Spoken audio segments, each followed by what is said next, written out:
Hello everyone, good morning and welcome to my mini blog. एटा थिला सावित्री दिन video. भाउजर एटा second Savitri से मुझे थाली रेडी कर दूँ पूजा करने। आमर घरे माने बृंदावन पाखे पूजा करा जाए।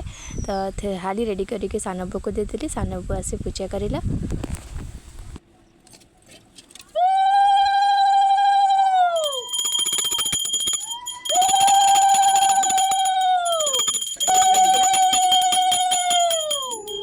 सारे पर ये भाउज द्वारा शाढ़ी शंखा सिंदूर धरिकी रेडी हो जाए पिंधिकी समस्त को मुंडिया मारे।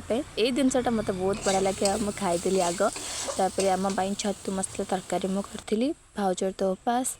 तापर आसली टी भाई सहित कटक आसी शाढ़ी न पार्ला। तो मुझे जो रेगुलर शाढ़ी निए से आसिक शाढ़ी बाछिदेली। शाढ़ी नेला बेले मुझे जगह दहीबरा केबे मिस करेनि। जेबे भी आसे खाई ही जाए। यहाँ पिठापुर साइड अच्छे जो मैंने खाई जानते रही जय जगन्नाथ।